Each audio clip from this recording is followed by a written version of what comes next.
Me continue from where I left.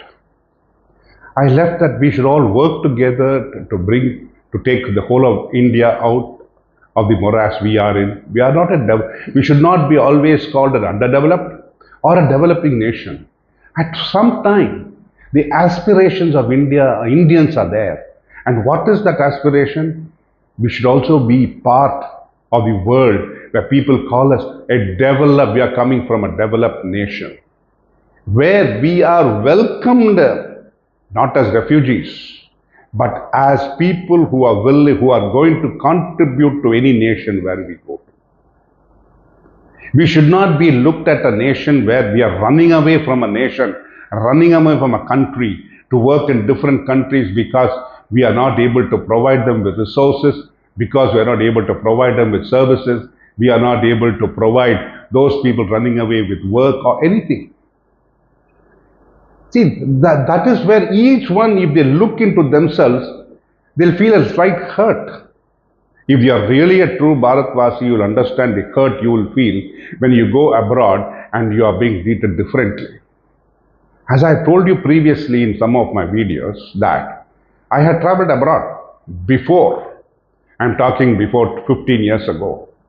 And I was not treated as the citizens of other countries were treated, like the people from the European Union, the US, Australia.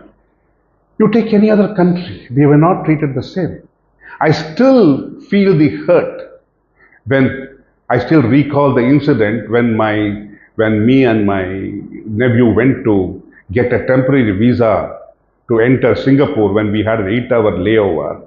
And the Singapore officials said, no, we do not give temporary visas to visit Singapore even if you have an 8-hour layover. Does it hurt you as a Bharatvasi? Today you are welcome. Today any Indian is welcome in Singapore. He is welcomed in Malaysia.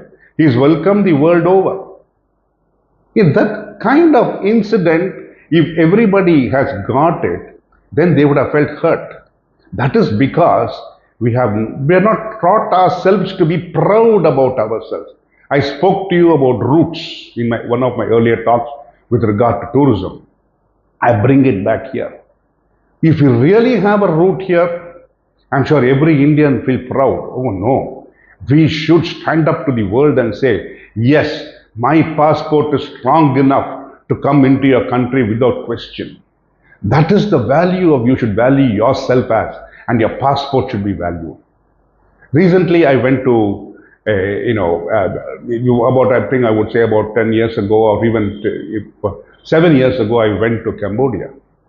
And there I was given a visa on arrival. I never expected it. Vietnam, I was welcomed. It was such a proud moment for you when you walk into the airport just like any other citizen of any other country like you, what I spoke to you about Australia or any other country, and you walk in there and you stand alongside with them, and you fill in the form which they fill in, and when you submit your passport and they give you a visa on arrival, how proud you feel about it. Can you think about it, the elation which goes through your mind and the kind of, what goes through your mind, not only your whole body is moved by it. Your passport is today strong enough to get a visa on arrival along with every other country. That is the pride which you should develop. And how do we develop that? We can develop it only if we make the country strong. And how do we make the country strong? When we pay our taxes diligently. Yes, they will be a little bit high. If you go to the Norway, you're going to pay about 50 to 60% of your income as taxes. But they provide facilities like hospitals, they provide you good roads. The same thing. Will you be able to stand a rate of 65%? I'll provide you everything. I'll provide you roads, good roads, excellent hospital facilities, excellent.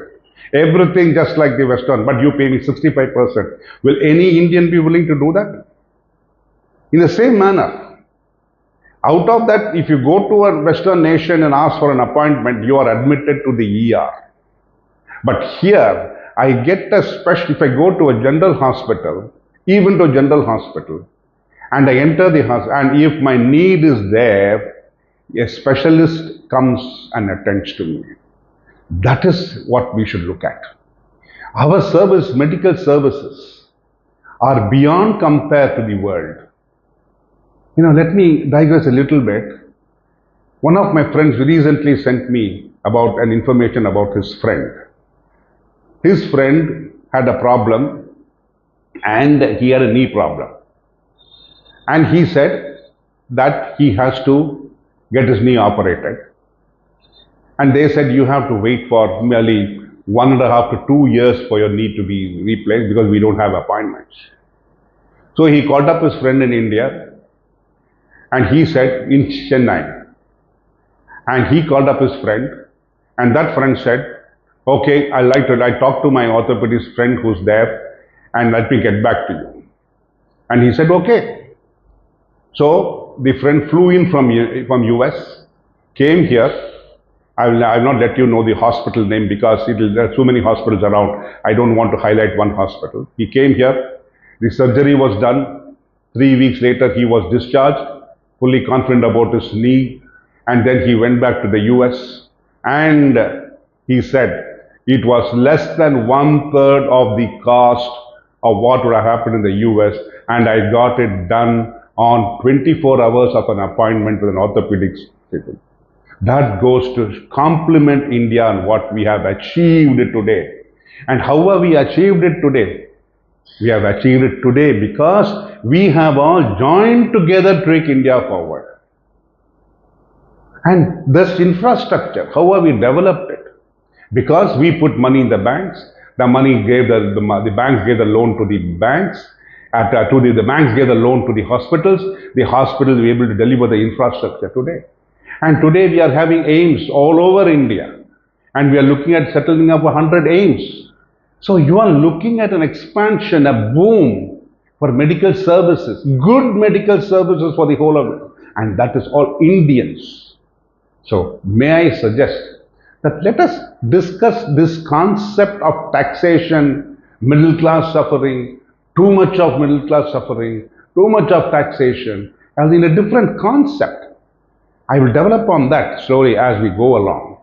Now, why I'm talking about all this is the preamble. It's not a preamble. It is a continuous flow of information. How India can grow, and that can grow only if we are able to give something to the country to grow. And that growth, what you give, is in the form of taxation.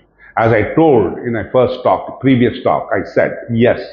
We are talking about as if we are renting our services here in India as Bharatvasis, and we are paying a rent to the government and they give us services. And that is how the concept should be developed. Rather than looking it as a burden, the taxation should be looked as a service. You are a kind of, as I told you, a rent or a service tax or whatever you may call it, a kind of a contribution to the government for all its services. Unless we contribute, who else is going to contribute? We can't keep on borrowing. You know what has happened to countries which have borrowed, which the Belt and Road view, which was developed by China. Today, most of the countries which have gone in for that are suffering. Literally the company is under hock to the Chinese. And if you look at those countries, they are running away. They are fighting with the Chinese that they will not pay the money, neither will they hawk, neither will they give their ports, neither will they give their roads. No. There's a fight going on between China and those countries while this Belt and Road concept was brought in. The same thing happened if you look at last year, it happened in our very close neighbor Ceylon. Sri Lanka is it went into the depths of literally it was under sale. That Sri Lanka was up for sale literally. But it was brought back because of the guidance. Indians gave them funding, They taught them how to recoup their economy, put it back into shape, and the Belt and the Road Initiative. What happened was then China had to sell one of its ports to hand it over to Sri Lanka, had to hand it over one of the ports to China to run the port.